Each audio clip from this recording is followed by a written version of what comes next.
ለሰው ልጅ ትልቁ የመጨረሻው ጥግ ጠላቱ ማን ነው? ሸይጣን። ለራሳቸው አንድ ጊዜ አጨብጭቡ። ልክ አይደላችሁ? አይ የሰው ልጅ ትልቁ በቃ ፈተናው ማን ነው? ኢጎ፣ ዱንያ፣ ነፍስ። እሺ አስመሩበት ለሌላ ጊዜ።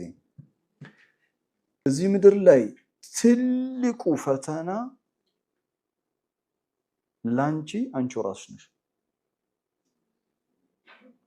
እዚህ ምድር ላይ ትልቁ ፈተና the greatest test it's you አንተው ራስህ ነህ።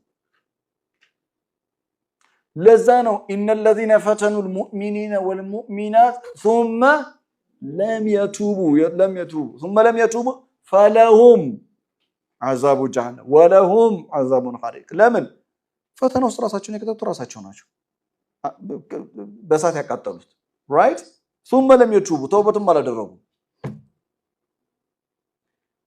ትልቁ ፈተና አንተው ራስህ ነህ ትልቁ ስኬት ምንድነው በለኝ ትልቁ ስኬት እሱ ምንድነው ራስህን ማሸነፍ ነው ትልቁ ጠላት ራስህ ነህ ትልቁ ስኬትም ራስህን ማሸነፍ ነው በየፍርድ ቤቱ እየተካሰሳችሁ ያላችሁ በተለይ ደግሞ ሐቃችሁ በአፈቀላጤዎች ተወስዶ ቅስማችሁ የተሰበረ ልባችሁ የደማ ወንድም እህቶቼ እስኪ ይህን ቪዲዮ ተመልከቱ አንዴ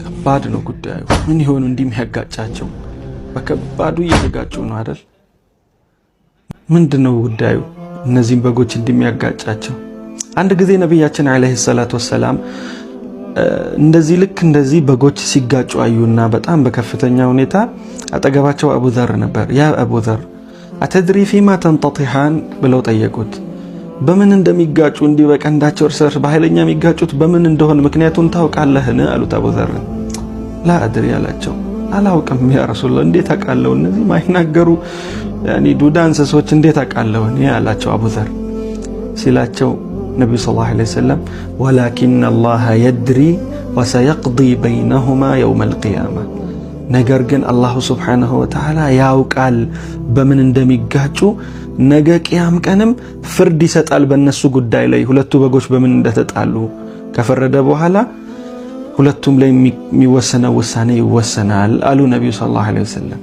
ምን ልላችሁ ነው በዚህ ጊዜ ያስፈራል ሙስሊሙ ፍርድ ቤት ያለ ሐቅ በጣም ላፊ እየተበዳደለ ነው ግን አደራችሁን ተበዳዮች አብሽሩ በዳይ ከመሆን ተበዳይ መሆኑ ይሻላል አላህ ነገ ሁሉን ሂሳብ እስቲ አስቡት እናንተ የምትበዳደሉትን ይሄን ጉዳይ ይቅርና በጎች የተጋጩበትን ጉዳይ ያውቃል ነገ ፍርድ ይሰጥበታል አላህ ይህንንም ትልልቅ እናንተ መሐል ያለ አጀንዳ ነጥብ ሳይቀር ይፈርዳችኋልና ተበዳዮች አብሽሩ ሐቃችሁን አላህ ያወጣላችሁ ባይወጣ እንኳን ሐቃችሁ አይቀርም ነገ አላህ ፊት እዚህኛው ዳኛ ሳይሆን ትልቁ ዳኛ ፊት ሐቃችሁ ይወጣል አብሽሩ በዳዮችም ግን አላህን ፍሩ ዛሬ ነገራቶች ተመቻችቶላችሁ እንደው ጉልበት በገንዘብ በጉቦ ሐቅ ኖረን ያለ መስሏችሁ የምትሰሩት ተንኮል አንድ በአንድ አረፍተ ነገር አላህ ነገ ይተሳሰባችኋል እንደው ነገ አይደለም እዚህ ዱንያ ላይ ያላችሁ ምላሹን ሊሰጣችሁ ይችላልና እባካችሁ ከሰው ሐቅ እንጠንቀቅ አይደለም የነብዩ ኡመት የሆነ አንድ የሙእሚንን ባሪያ ሐቅ ይቅርና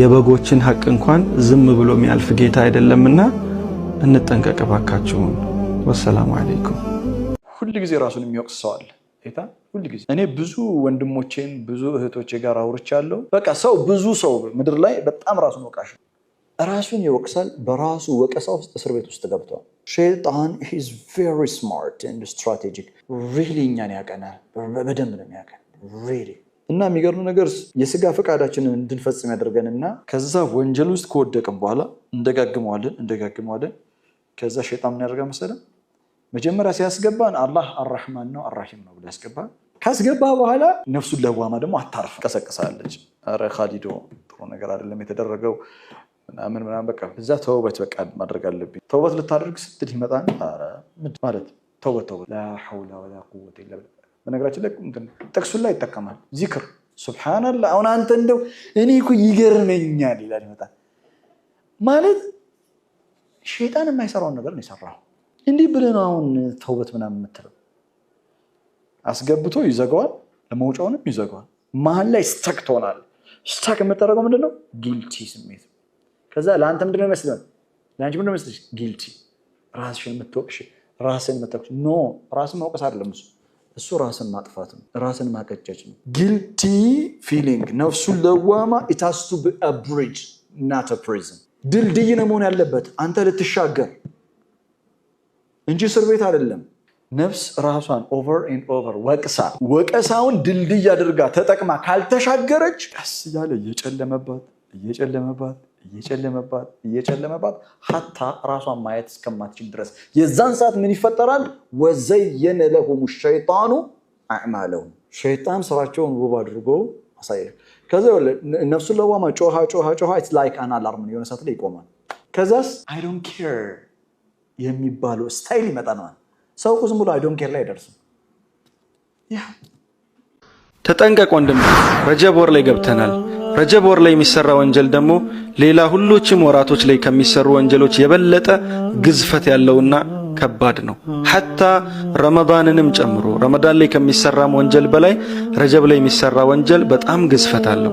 አላህ ሱብሓነሁ ወተዓላ ምድርን ከፈጠረ ጊዜ ጀምሮ 4 ወራትን እንዳላቃቸው ይናገራል። ሚንሃ አርበዐቱን ሑሩም ይላል። ከ12 ወራቶች 4 የተከበሩ ወራቶች አሉ እና በእነዚህ ወራቶች ውስጥ ፈላ ተዝሊሙ ፊሂነ አንፉሰኩም ነፍሶቻችሁን ወንጀል በመስራት አትበድሉ ይላል አላህ ሱብሓነሁ ወተዓላ። ሌላም ቦታ እንደዚሁ የስአሉነከ ዐኒ ሸህሪል ሐራሚ ቂታሊን ፊህ ቁል ቂታሉን ፊህ ከቢር ይላል።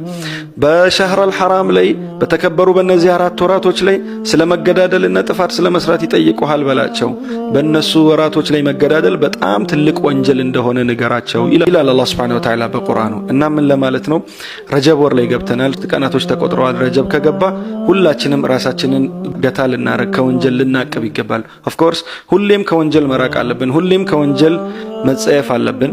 ግን እነዚህ የተከበሩ ወሮች ላይ አላህ እንድናከብራቸውም ስላዘዘን ለየት ያለ ከዛም ከሌሎችም ጠንከር ያለ ጥንቃቄ ልናደርግ ይገባል እላለሁ።